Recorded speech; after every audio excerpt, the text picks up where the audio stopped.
Let's talk about money. Okay, now you drive a nice vehicle. I'd say you keep your power bill turned, you keep your power paid, probably pretty much on your phone bill, groceries, things like that. I mean, how does a man? What are some keys you could give people out there?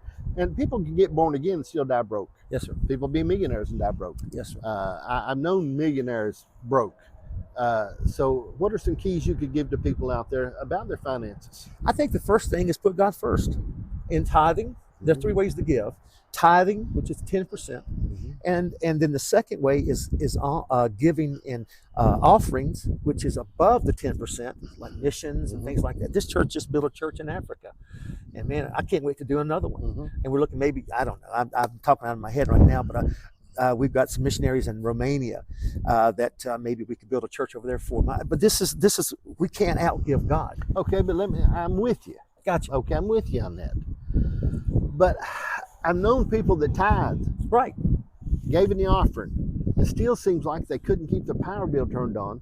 And I know God can do miracles. I'm not saying that, but they still would buy a car they couldn't pay for. They still would have 5 credit cards that they couldn't keep to pay. I mean, there's got to be some things, and I know we can cast the devil out of people. Yeah. Okay, but we can't cast wisdom into them. No, can't cast Okay? stupid out. So how do we? So when I we would look say at finances, this is again my what I'm doing here, and as our church too.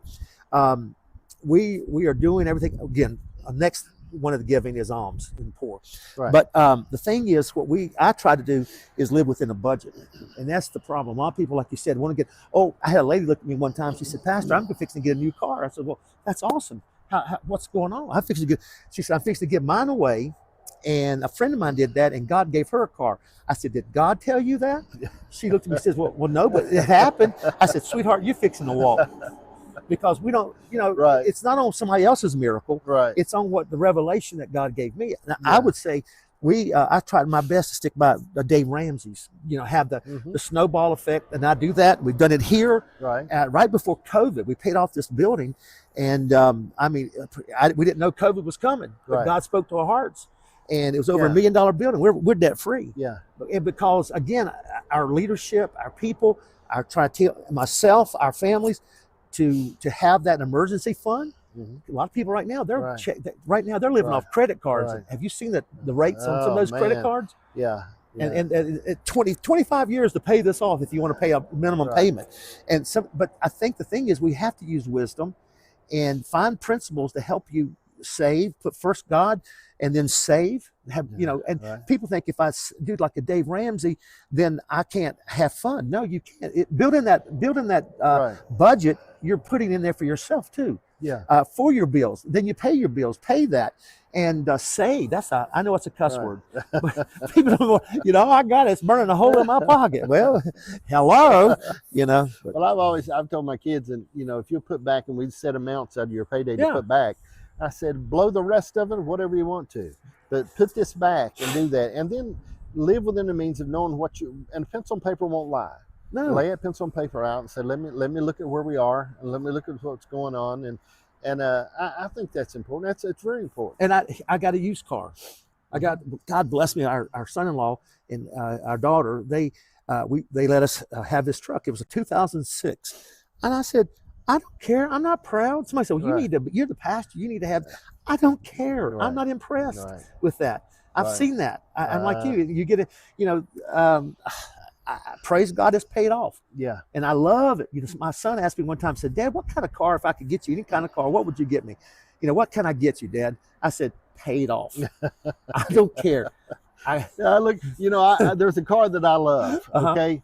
It's a Chevrolet Spark. And I've shared this. I know people are sick of hearing it, but it's too bad. Get it again. I'm working really cheap. Okay. But the Chevrolet Spark, I bought one $12,000 brand new, 45 miles to the gallon. I mean, and it looks like you'd have to grease me to get it in it, but it's got so much room, and I loved it. Put 80,000 miles on the last one I had. But I'd like to have another one, but Chevrolet probably do their wisdom, quit making them. But I'd like to have another one, and I look at them, and I go on CarMax and Carvana. I go on everywhere and look at them, and the payment probably be about $200 a month because I got to get something that's used. Yeah. And but I get thinking, my truck runs good, 130,000 miles. Janice's car is good, 100-some thousand, but there's nothing wrong with it, perfect. And I think I could take that $200 and buy a tank of fuel. Yeah. And her and I could be all the way to Florida by then. And I get to thinking, well, you know, and I fight the urge, to do that. And I think if you can fight the urge sometimes and look at things you spend your money on. Yes. And say, hold on just a second, because I have to make a commitment. With the commitment comes sacrifice. I trade my time for money and my money for stuff. Yeah. So there I am. Good. There I am in the midst of all that. And I think we just have to be careful. All right, we've covered money. Oh my goodness. We've covered marriage. Man, we've covered a bunch of stuff. One more final topic I'm going to cover. Let's talk about music. Okay. Now, I know that most pastors and most preachers, most ministers listen to nothing but praise and worship that lifts them up and encourages them and just, puts them in another plane. I understand that. Right. But if there possibly was some music that you listened to, that you liked, that you thought was pretty cool, what would it be? I like the genre of like almost a little more mellow, because I'm a little bit older than you are. Mm-hmm. And so I love like somebody like James Taylor. Some of that stuff, jazz and stuff like that.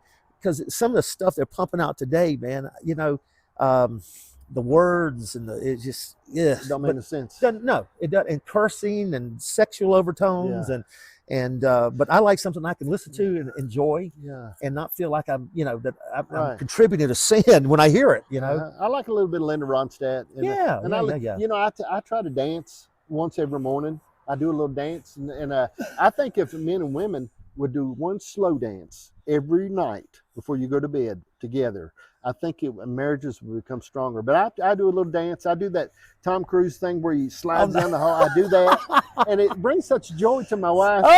I don't think she's laughing at me, although I'm not laughing. With you, of course. But I like that. But I enjoy the '70s music. I listen to a lot of that, and I'm pretty much I listen to some of that music now. When I listen to it, is a little bit risque. Yeah. Like Only 16, and there's some music there. Dr. Hook's got some stuff, and I'm thinking, I didn't really notice a lot of those words at the time. I'm like you. I heard it some of the other day. It's like, whoopsie daisy. I don't think you could get by with that now. Well, you could.